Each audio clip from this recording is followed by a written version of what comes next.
I watched pretty much every single one of Caitlin's games early on because I am a fan. I do like good basketball. And of course, I wanted to see how she would do. I just don't.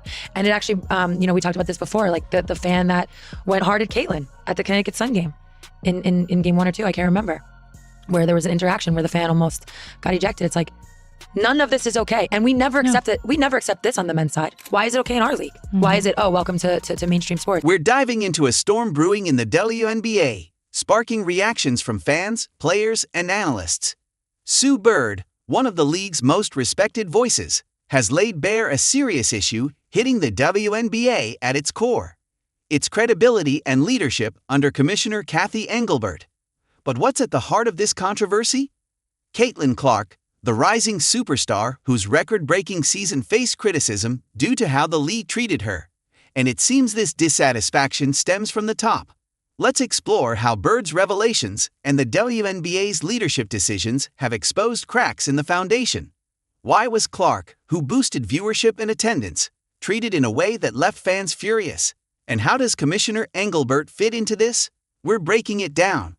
Ready? Let's go! WNBA players are now cultural icons, sitting at the intersection of sports, culture, fashion, and music. With this spotlight comes a surge in attention. There's no more apathy. Everyone cares. Commissioner Cathy Engelbert's recent public statements on CNBC's Power Lunch ignited backlash when she emphasized the importance of rivalries to boost the sport's visibility. While she argued that rivalries are essential for drawing viewers, her timing seemed tone-deaf, given the toxic comments players like Caitlin Clark and Angel Reese have faced. Engelbert controversially remarked on the rivalry between the two, one white, one black, suggesting that competition's racial tension could be good for business. Soccer legend Megan Rapinoe, on her podcast with Sue Bird, called out Engelbert for her failure to protect players from the racial and misogynistic hate online and in stadiums. Engelbert later issued an apology, acknowledging the harm caused by her comments, but it felt too little, too late for many. This criticism wasn't just about one controversial statement. It pointed to a larger issue with Engelbert's leadership, prioritizing marketable narratives over player safety and integrity. Her focus on rivalries instead of addressing player welfare left many wondering if profits mattered more than principles. When asked about officiating problems, Engelbert dismissed the idea of a serious fix, saying that basketball's complexity made it difficult to improve. With the WNBA's visibility at an all-time high, especially with players like Caitlin Clark drawing new fans, Engelbert's approach risked undermining the momentum. Was focusing on rivalries a distraction from addressing core issues like player safety and fairness? And how did these decisions affect players like Clark? Sue Bird and Megan Rapinoe's podcast episode A Touch More didn't hold back, discussing the disconnect between the league's leadership and players' realities. Bird argued that Engelbert's focus on rivalries missed the mark. The league's priority should have been protecting players from toxic attacks, not marketing them as rivals for the sake of spectacle. Bird also pointed out that some leadership decisions were dividing fans, fueling tension where there should be unity. Rapinoe agreed, stressing that the league failed to shield players from the dark side of newfound popularity. They urged the WNBA to reassess its priorities. Marketing alone wasn't enough. Bird specifically emphasized that the league's role is to protect players from not just business risks, but health and safety concerns as well. The players, Bird argued, are shouldering an unfair burden.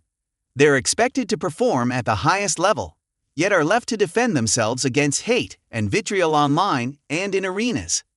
This constant battle is eroding trust within the WNBA community. The question now is, will the league listen or continue down a path that threatens its growth? Caitlin Clark's rookie season wasn't just impressive, it was historic. Her electrifying performances broke records, drawing in viewers, increasing ticket sales, TV ratings, and merchandise revenue. Yet, the league's response seemed lackluster. The Rookie of the Year award, a key moment to highlight the league's brightest star, was delivered to Clark via a phone call during practice before a playoff game. This muted recognition underscored deeper issues, the league seemed hesitant to fully embrace Clark's success. This missed opportunity was a signal that the WNBA leadership struggled to capitalize on the momentum created by its brightest stars. Clark's popularity could have been used to boost the league, but leadership's failure to do so could have long-term consequences. If the WNBA can't maximize the potential of players like Clark, what does that mean for the future of the league? Fans were eager to support Clark, and by extension, the sport itself. Yet leadership didn't step up to support her to the fullest. This has broader implications. If the league can't embrace its top talent, it risks alienating the very fan base it worked hard to grow. This situation raises serious questions about the league's future. The stakes are even higher when considering the WNBA's issues with officiating and player safety.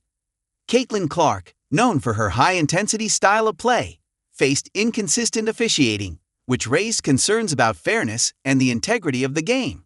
One viral incident involved Clark receiving a technical foul for hitting the backboard in frustration. Yet Diana Taurasi, a veteran, did the same thing without penalty. The inconsistency in officiating is frustrating both players and fans, eroding trust in the league's ability to maintain a fair and safe environment. The issue of player safety also looms large. The players are expected to give their all on the court, but it's their responsibility to ensure their own health, safety, and well-being, whether online or in person. This is not only unfair but dangerous. If the league can't promise a safe and fair playing environment, it risks damaging its credibility and undermining its long-term growth. Caitlin Clark's first season brought a wave of excitement and a golden opportunity for the WNBA to further embed itself into mainstream sports. But the disconnect between the league's leadership priorities and player welfare raised doubts about whether it could fully capitalize on this surge in popularity. If Commissioner Engelbert and her team don't adapt, the league risks losing the momentum created by stars like Clark and alienating the very community it seeks to engage. The WNBA stands at a crossroads. Will it continue prioritizing marketing gimmicks, or will it address the critical issues that players and fans care about? The future of the league depends on how well leadership listens and adapts to these challenges.